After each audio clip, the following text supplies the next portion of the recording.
Salam, hər vaxtınız xeyir olsun. Mən Azərbaycan Dili və Ədəbiyyat müəllimi Sevinç Nuriyeva. Bugün sizinlə izah edəcəyimiz mövzu köməkli diksiyələri qoşmadır. Digər köməkli diksiyələrin hər birini ayrı-ayrı digər video izahlarda hissində böləcəyik. Deməli, biz bilirik ki, ümumiyyətlə diksiyələrini öyrəndiyimiz bölmənin adı bizdə morfologiya bölməsidir.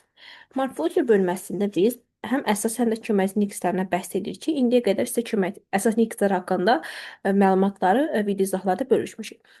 Birinci onu qeyd edək ki, əsas və köməkli diksiyələr arasında hansı fərqlər var və onlar nələrdir? Bilirik ki, əsas nitq hissələri sizdə deməli, köməkçilərdən fərqli olaraq həm leksik, həm də qrammatik mənaya malik olur. Biz sözün leksik və qrammatik mənası haqqında məlumatımız var ki, sözün leksik mənası onun lüğəvi mənasıdır. Qrammatik mənası isə onun hansısa bir nitq hissəsinə malik olması, yəni ümumi qrammatik mənanı bildirməsidir. Əsasən köməkçi arasında digər fərqlər isə dedik ki, köməkçi yalnız qrammatik mənaya malikdir. Biz köməkçi hissələrinə heç bir leksik məna, yəni lüğəvi məna verə bilmirik. Çünki onların lüğəvi mənası yoxdur. Məsələn, bura qeyd edə bilərəm sizin üçün. Amma, isə, deməli, bəli. Fikir versəniz, bu köməkçi hissələrdir və siz bunların heç birindən lüğəvi məna verə bilmirsiniz. Yalnız bu sözlərin qrammatik mənası var. Yəni bunların hansı nitq hissəsinə aid olduğunu sizə müəyyən etmək mümkündür. Amma sözünə bağlayıcı, isə sözünə bağlayıcı, bəli sözünə isə siz deməli ədat deyə bilərsiniz. Daha hansı fərqlər özünü göstərir? Köməkli hissələri söz yaradıcılığında iştirak edə bilmir. Yəni onların deməli düzəltməsi olmur. Yalnız quruluş baxımından sadə və mürəkkəb olur. Amma əsas nitq hissələri isə quruluş baxımından hər üç quruluşda özünü göstərə bilirlər. Daha sonra köməkli nitq hissələri heç bir suala cavab vermir və cümlədə sintaktik vəzifə daşımır. Amma bunun əksi olaraq hər bir əsas nitq hissəsinin özünə məxsus sualı var və cümlədə müəyyən bir sintaktik vəzifə daşıya bilirlər.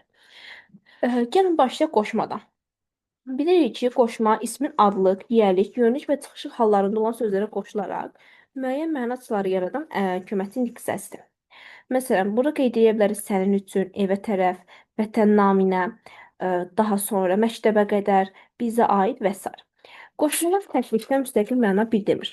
Onlar ismin müəyyən hallarında olan sözlərə qoşulduqdan sonra müxtəlif bir məna çaları əmələ gətirə bilirlər.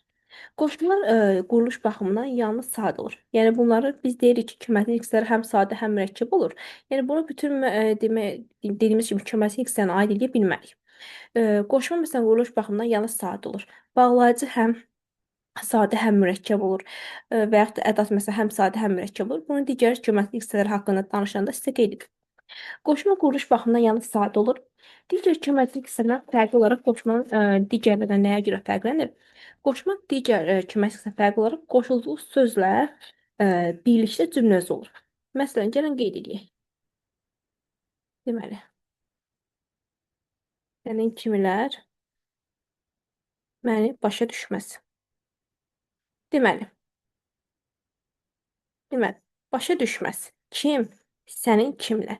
Fikir versəniz, ikisi bir yerdə sizdə. Deməli, mübtədanın sualına cavab verdim. Yanındakı söz də bir yerdə fikir versəniz, yiyəlik hallı söz də bir yerdə. Burada bənzətmə mənaçaları bildirir. Yanındakı söz də bir yerdə, deməli, cümlənin nə idi? Mübtədası vəzifəsində işlənir. Daha sonra, digər köməkli hissədən fərqli olaraq qoşmalar qoşulduğu sözdə birlikdə bəzi qrammatik şəkillər, yəni buna qeyd edə bilərik cəm, mənsubiyyət hal və xəbərlik şəkillərini qəbul edə bilərlər. Deməli, kitablar sənə xasdır. Və yaxud da bura aiddir qeyd edə bilərəm. Aiddir. Fikir versəniz, şəxs xəbəri şəkilsindən qəbul etmiş olur. Və yaxud da sözüm sənin kimlərədir. Fikir versəniz, sənin kimlərədir sözündə, deməli qoşmasında cəm, yönlük hal və şəxs xəbərli şəkilsindən qəbul edərək cümlənin xəbəri vəzifəsində işlənir. Daha sonra təsvirlənən feillər və feili bağlamalar bizdə qoşmalarla işlənə bilmirlər. Qoşmalar təsvirlənən feillərə qoşula bilmədiyi üçün qoşulduğu sözlə birgə feili xəbər vəzifəsində işlənə bilməz. Yalnız ismi xəbər vəzifəsində işlənirlər. Daha sonra bizdə qoşmalar sözə həm bitişik, həm də ayrı yazıla bilərlər. Deməli, bizdə tək hecalı qoşmalar var ki, bunlara şəkilsizləşmiş qoşma deyirik. Tək, daha sonra ca qoşması və can qoşmalar var ki, sizdə bitişik yazılır. Məsələn, təbii ki, bunların belə deyək də, ayrı yazılması sözdə fonetik normanı pozmuş olur. Buna diqqət edin. Məsələn, yazılır deməli sizdə lalə tək, evədək. Əgər gətirib sizdə bu qoşmalar ayrı yazsa, təbii ki, qoşma olduğu üçün müddətcə bu sizdə cümlədə fonetik normanın pozulması hesab olunur və deməli bunlar necə yazılmalıdır? Düzgün formada bir şeylər. Ayrı yazılan qoşmalar da var ki, bunlara məsələn qeyd edə bilərik. Yuxarıda məsələn sənin kimlər və yaxud da sənə aid fikir versəniz ayrı yazılırlar. Gəlin qoşmaların yaratdığı mənaçılarına diqqət yetirək. Görək hansı mənaçıları var bizdə. Deməli, bənzətmə mənaçıları var sizdə. Hansılardır? Bunlara nümunə göstərə bilərik. Sənin qədər. Mən daha çox sözlərlə bir yerdə işlədəcəm bunlar ki, sizə daha aydın olsun. Sənin qədər, sənin kimi, sənin tək, sənin təki, daha sonra. Bura qeyd edə bilərəm sizin üçün səncə şəkilləşmiş cadə qoşmasıdır. Daha sonra məsafə bildirən qoşma var sizdə. Məsafə mənaçaları yaradır sizdə. Evə qədər. Baxın, fikir versəniz, qədər sözü həm bənzətmə, həm də məsafə mənası bildirir. Təbii ki, qoşulduğu sözdən asılı olub müəyyən mənaçaları yaradır. Sənin qədər, evə qədər. Fikir versəniz, fərqli mənaçaları yarada bilirlər. Deməli, daha sonra evə kimi, daha sonra evə dək şəkilləşmişdir. Evəcən qoşması. Daha sonra sizdə var istiqamət mənaçaları. Hansılardır? Deməli, məktəbə tərəf, evə doğru, evə, sənə qarşı, evə sarı. Fikir versəniz, bunlar da sizə istiqamət bildirən qoşmalardır.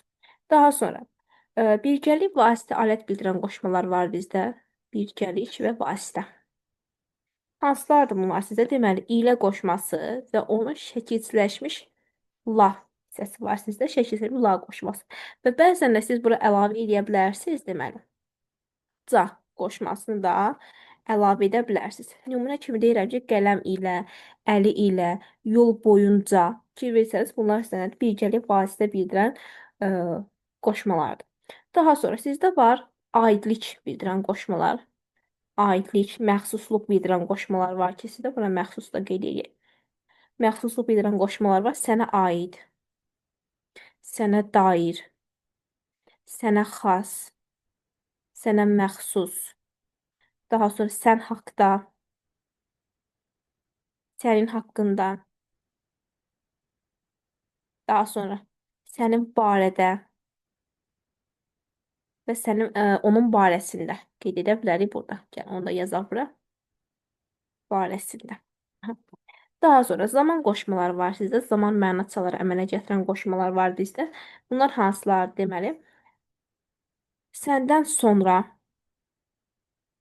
səndən əvvəl, səndən qabaq və ondan bəri.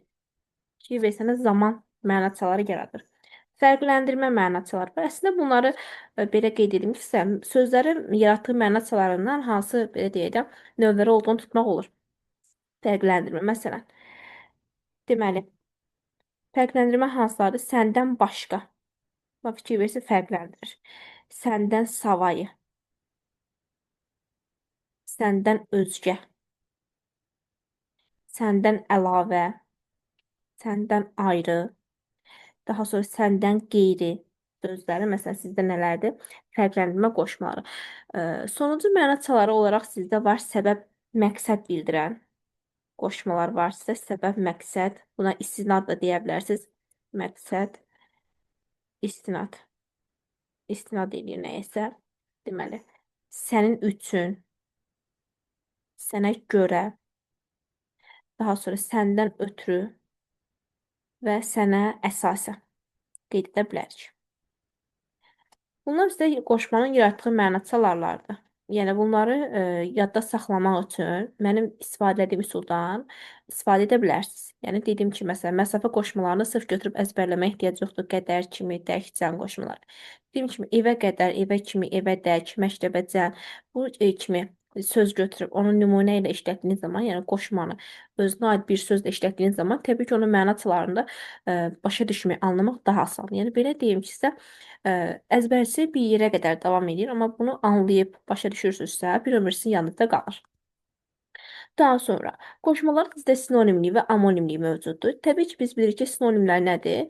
Müxtəlif cür yazılıb, eyni leksik və eyni və yaxud da yaxın mənaları bildirən sözlərdir. Təbii ki, bu məna çalarları öz daxilində bir-biri ilə sinonim yarada bilərlər. Məsələn, fikir versəniz, mən bayaqdan eyni sözü, məsələn də hər hansısa bir sözü müxtəlif qoşmalarla işlədirəm. Məsələn, deyirəm ki, sənin qədər, sənin kimi. Fikir versəniz, nə edirəm? Onu öz sinonimini əvəz edə bilirəm. Sənindək, sənin, səncə. Və yaxud da deyirəm ki, Əli sən qədər oxuya bilmir. Təbii ki, bunu necəyəcəyiz? Gəlib sinonim əvəz etdiyiniz zaman deyir ki, Əli sən kimi. Əli səncə oxuya bilmir. Yəni sənin qədər oxuya bilmir. Və yaxud da burada qeyd edə bilərsiniz, fərqləndirmədən qeyd edir. Deyirəm ki, səndən başqa heç kim mənim köməyimə çatmır. Səndən savayı, səndən ayrı kimsə mənim köməyimə çatmır. Fikir versəniz, eyni mənaçaları eyni mənaçalar daxilində olan sözlər, qoşmalar bir-biri ilə çox asanlıqla sinonim əmələ gətirə bilirlər. Amonimlərlə bunları nəyə toxuna bilərik? Təbii ki, dediyim kimi sinonimlər çox asandır. Amonim olan qoşmalardan isə gəlin onların amonimlərinə diqqət yetirək. Məsələn, gəlin başlayasınızda sarı sözünə. Sarı sözün amonimliyi sizdə var feil kimi. Məsələn, burada qeyd edə bilərik sarmaq. Yaranı sarmaqdan söhbət gedir. Sarı sözü sizdə sifət ola bilər. Burada artıq sizdə nədir? Rəng bildirir. Daha sonra sarı sizdə qoşma ola bilər ki, istiqamət qoşması var sizdə. Evə sarı. Daha sonra qədər sözün amonimliyinə diqqət etsək, qədər sözü sizdə həm qoşma, həm isim kimi işlənir. Deməli, qoşma kimi işləndiyi zaman siz bura deməli həm məsafə, həm də deməli bənzətmə qoşması deyə bilərsiniz. İsim kimi işləndiysə bu alın yazısı mənasında. Qədər yazdığına bizdə çarə çoxdur və yaxud da bizdə çarə yoxdur mənasında. Alın yazısı mənasında işlənir. Qoşma kimi sənin qədər, evə qədər mənasında işləyə bilərsiniz. Tək söz var sizdə. Tək sözü sizdə həm işlənir deməli. Qoşma kimi. Həm sizdə işlənə bilər sifət və zərf kimi və işlənə bilər sizdə ədat kimi. Bilirik ki, tək sözü özündən belə deyək də, ismə aid olarsa bu zaman deyirsiniz tək sözü sifətdir. Hərəkətə aid olarsa, bir feylə aid olarsa deyirsiniz ki, burada zərfdir. Qoşma olması üçün deyirəm ki, sənin tək oxuya bilmir. Ədət olması üçün deyirəm ki, burada artıq ədatın indi sizə keçəcəm bunu. Digər video izahlarda məlumat verəcəm. Məhdudlaşdırıcı ədat var. Məna növü olaraq. Tək sən mənə kömək edə bilərsən. Artıq burada məhdudlaşdırdığı üçün sizdə ədat vəzifəsində işlənir və deməli köməkçilik hissəsidir. Daha sonra sizə danışa bilərik tərəf sözündən. Tərəf sözün amonimdə sizdə həm qoşma kimi işlənir, həm də işlənə bilər sizdə isim kimi. Qoşma kimi dediyimiz zaman deyirik ki, evə tərəf istiqamət mənası bildirir. İsim kimi işləndikdə isə sol tərəfə dönək və yaxud deyirəm ki, tərəflər qalib gəldi. Burada isə deyirik ki, nitqs baxımından sizə necə isimdir. Daha sonra əvvəl və bəri sözləri var sizdə ki, bunlar həm sizdə qoşma kimi işlənirlər, həm də işlənə bilirlər deməli zərf kimi. Məsələn, sonra əvvəl sözlər səndən sonra, səndən əvvəl, səndən bəri qoşma kimi işləndi. Zərf kimi işləndiyi zaman isə siz buna nümunə göstərə bilərsiniz. Deməli, əvvəl düşün, sonra danış. Bəri gəl. Baxın, zərf kimi işləndiyi zaman sonra və əvvəl sözləri sizdə zaman zərf olur. Bəri söz isə sizdə yer zərfi işləmiş olur. Daha sonra ayrı sözün amonimliyi var sizdə. Deməli, ayrı sözü sizdə həm qoşma,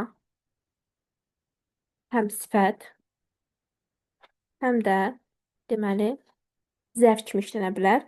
Qoşma kimi səndən ayrı mənim canımda can yoxdur. Fikir versəniz, səndən ayrı. Sifət kimi işləndiyi zaman deyirəm ki, ayrı iş. Fikir versəniz, əşyaya aid, yəni ismə aiddir. Və yaxud da zərf kimi işləndiyi zaman isə deyirəm ki, ayrı düşmək. Fikir versəniz, özündən sonra bir feil gəldiyinə görə burada deyirsəniz zərfdir. Daha sonra sizdə ola bilər amonimlə danışdığınız zaman kimi sözündən danışaq. Bu bəzən qarışdırılır amonimliyi. Baxın, kimi sözü deməli sizdə amonimliyi kimi həm qoşma ola bilər, həm də sizdə işlənə bilər əvəzliyi kimi.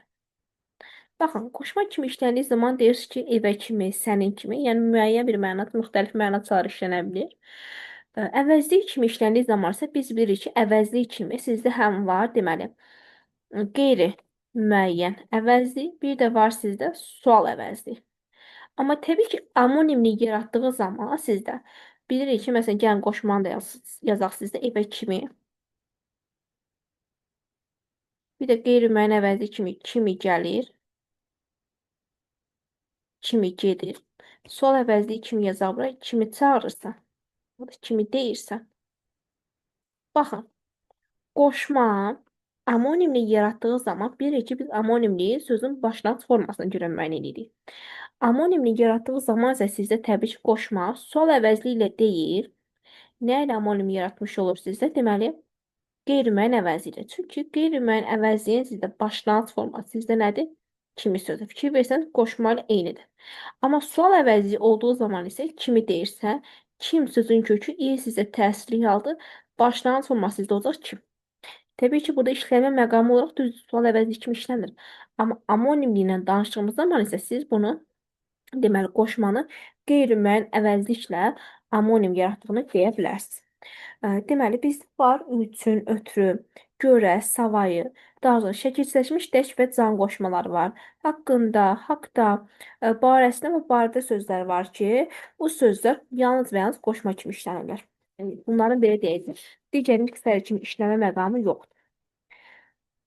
Daha sonra, deməli, burada nəyi qeyd edəcəm isə, bizdə var kimi qoşması. Kimi qoşması yada saxlayın ki, bəzən fe'li sifətə qoşulduğu zaman sizdə, deməli, zaman mənası ifadə edə bilər.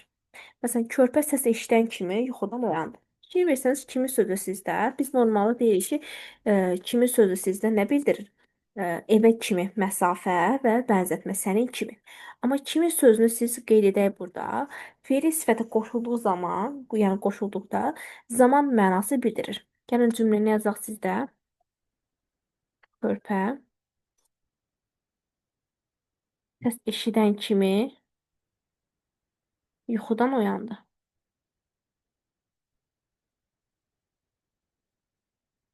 Fikir versəniz, burada nə zaman yuxudan oyandı? Səs eşidən kimi. Artıq burada nə bildirmiş olur sizdə kimi sözü? Zaman mənası bildirmiş olur.